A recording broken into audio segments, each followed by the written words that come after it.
Você só precisa de uma semente para começar. Busca a semente. No Brasil, você pegar as 5 maiores tendências que existem hoje, estão dentro de pensamentos e tecnologia. Se você pegar hoje as 3 maiores faculdades, nenhuma delas tem a ver com isso. Então as pessoas estão se preparando para algo que não vai existir. E esse é o grande erro.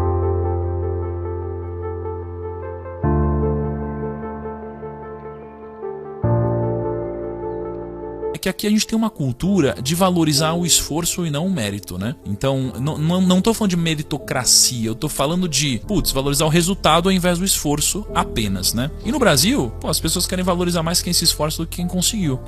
Isso daí, de certa forma, acaba sendo um problema também para elas mesmas crescerem, né? Então, quando você olha alguém que conseguiu, de alguma forma, você sempre dá um jeito de querer deixar a sua vida melhor através da inferiorização da vida alheia. Não importa como eu consegui, né? Tem pessoas que não querem nem ouvir. Tem gente que fala, não, você fez sacanagem, não é possível, sai daqui, você é cuzão, você não sei o que lá. Mas não. Então, acho que essa é a forma de algumas pessoas se sentirem bem, né? De inferiorizar ou menosprezar os outros. Então, tem algumas tendências que acontecem e aparecem de vez em quando, como a do marketing digital, né? Ela foi uma tendência que apareceu para mim num momento muito propício. E várias tendências, elas aparecem e elas existem nos seus negócios hoje. O problema é que as pessoas, elas se preparam para o que está acontecendo hoje e não para a tendência em si. Então, a tendência do marketing digital, ela estava acontecendo e eles estavam me preparando para ela. As pessoas hoje estão se preparando para a realidade hoje. Então, elas estão se preparando para fazer um podcast hoje, porque o podcast está bombando. Elas estão se preparando para fazer um Instagram hoje, porque o Instagram está bombando. E não para o que vai acontecer daqui a alguns anos. E esse é o grande erro. No Brasil, se você pegar 5 maiores tendências que existem hoje, todas elas estão dentro de pensamentos e tecnologia. E se você pegar hoje as 3 maiores faculdades, que representam 25% das pessoas hoje, nenhuma delas tem a ver com isso. Então as pessoas estão se preparando para algo que não vai existir. Então assim, para mim, olha só, você tem 3 coisas que tem que ter em mente. Primeiro, existe um primeiro grau de pensamento. O primeiro grau de pensamento é mediocridade, tá?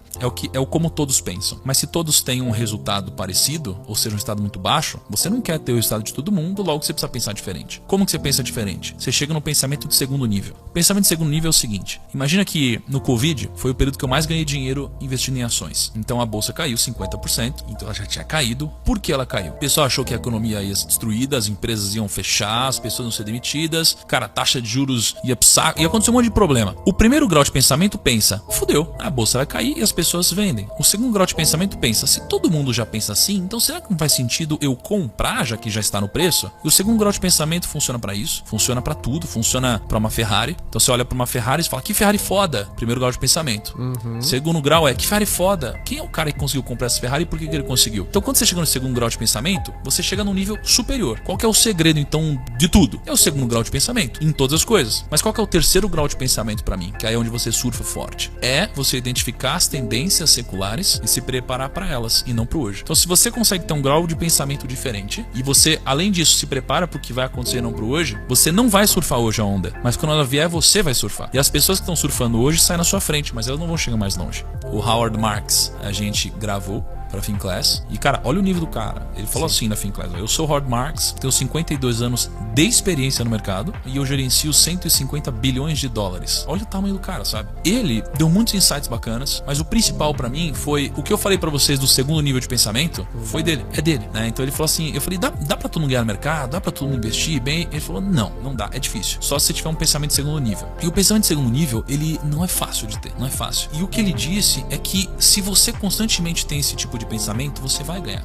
Então, por exemplo, o mercado financeiro. O mercado estar caro automaticamente gera o preço barato. Só que o mercado estar barato automaticamente gera um preço caro. Porque é assim, se está muito barato, todo mundo começa a comprar. Até o ponto que fica caro. E já que está caro, todo mundo começa a vender porque está caro. Isso começa a acontecer. Então, para ele, o mercado é um pêndulo, né? O mercado nunca está no meio. Ele sempre está numa extremidade. Então, o mercado sempre está ou muito caro ou muito barato. E ao longo do tempo, as pessoas querem sempre acertar o timing ideal. E o que ele falou é que não dá. Só dá para você acertar o timing quando está num dos dois extremos. Quando está muito caro ou muito barato. Quando está no meio desse ciclo, cara, só esteja exposto ao mercado, mas não que esteja fora dele. E para quem de fato leva isso a sério, isso daqui vale alguns milhões lá na frente. Primeiro, o negócio da obstinação tem um lance de que é difícil você ser obstinado quando você não sabe que pode ser obstinado, né? Pô, é muito fácil pra gente falar, vamos ser obstinado. Porra, já virou uma chave, entendeu? Sim.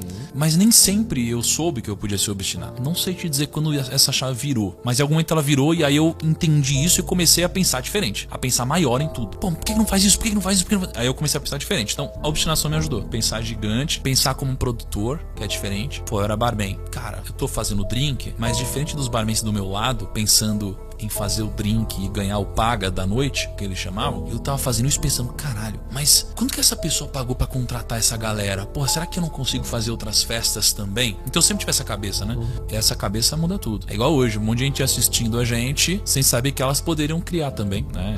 Porra, em algum momento essa chave virou pra mim. Foi quando eu falei, porra, se esse cara tá fazendo isso daí, ele tem 10 mil inscritos, eu posso fazer também. Por que não? E aí eu fiz. Caralho, eu não imaginava que isso ia acontecer e a gente ia multiplicar tanto. Mas acho que essa cabeça muda o jogo. Você acha que as pessoas romantizam muito o propósito hoje? Pra mim, eu acho que é o tema mais bullshit que existe hoje. Não é que o propósito não é importante. Porra, claro que é. Mas assim, cara, peraí. Eu vejo, porra, os super eventos, né? A gente, pô, já fez super eventos também, mas super eventos, geralmente eles são todos baseados em encontro seu propósito. O propósito tem que vir do coração mesmo, tem que ser o que te move. Quer ver? O meu propósito quando eu comecei era ficar rico. Tá errado? Não tá. É o que me movia, entendeu?